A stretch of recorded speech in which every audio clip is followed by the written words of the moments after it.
Been a bit, but we're reading another story from the Walt Disney's classic storybook.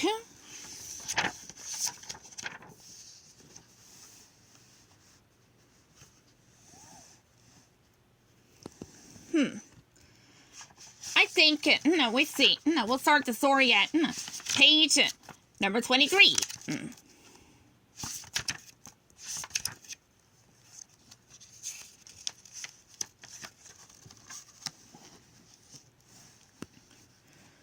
Today's story is called Mary Poppins.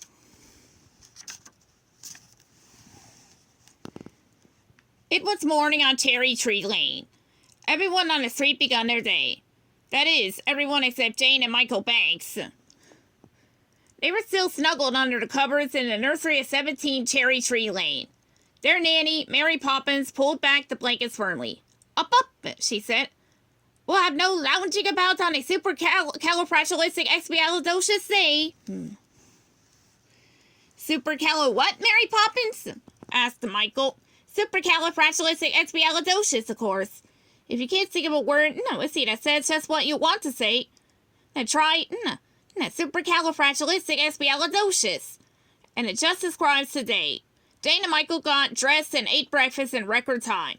Soon they were walking down Cherry Tree Lane.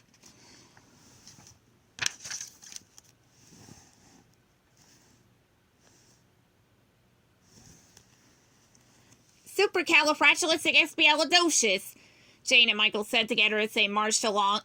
Mary Poppins started to speak to Andrew, their neighbor's dog. Yep, yep, yep, Andrew barked. Yes, of course, Mary Poppins told the dog. I'll go straight away, and thank you very much. Yep, the little dog barked. Then, taking Jane and Michael by the hand, Mary Poppins walked in a different direction. What did he say? Asked Jane. There's been a change of plans, said Mary Poppins. Come along, please. Let's see, don't straggle. Quickly. Quickly, she led them along narrow, twisting streets.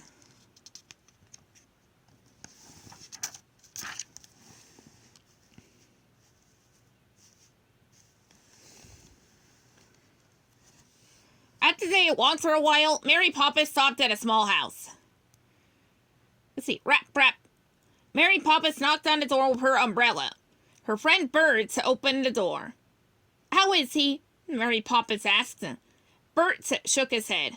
I never seen him as bad as this, he said. And that's the truth. Mary Poppins, Jane, and Michael followed Bert inside. In the center of the room stood a table set for tea. Jane and Michael looked around but did not see anyone there. Uncle Albert, you promised not to go floating around again, said Mary Poppins, looking up toward the ceiling.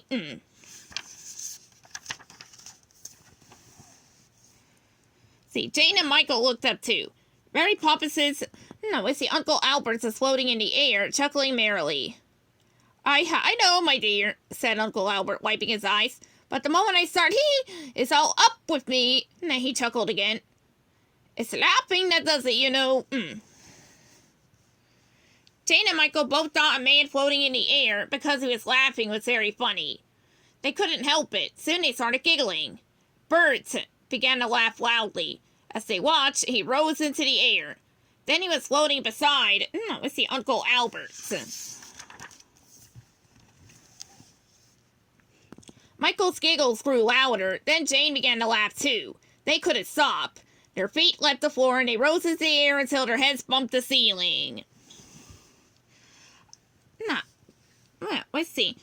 I must say, you're a sight, the lot of you, said Mary Poppins disapprovingly, her arms folded. Speaking of sights, said Bert, that reminds me of my brother. He's got a nice, cushy job in a watch factory.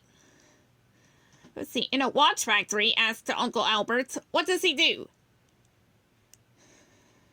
He stays about all day and makes faces, Bert said.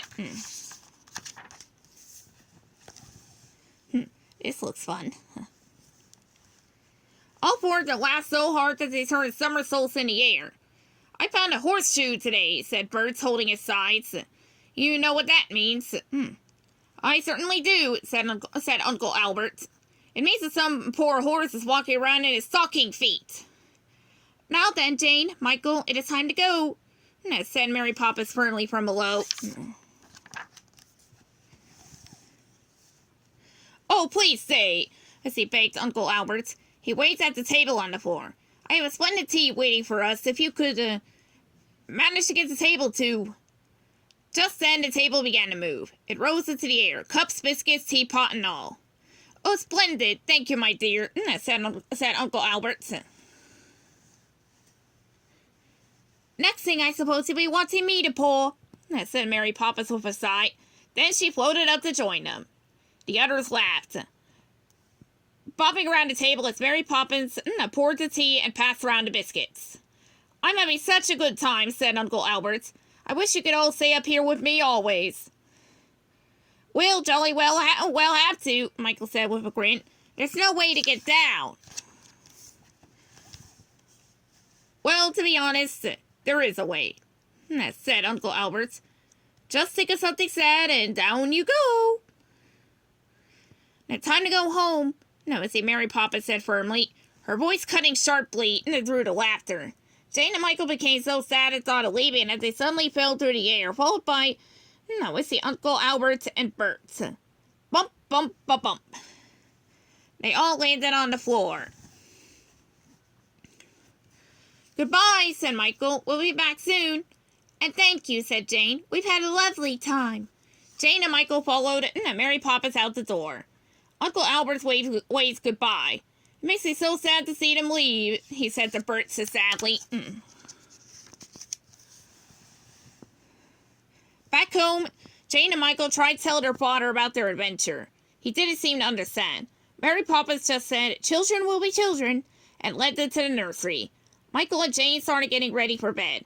It was a supercalifragilisticexpialidocious day, Jane said to her brother. Michael nodded. It certainly had been.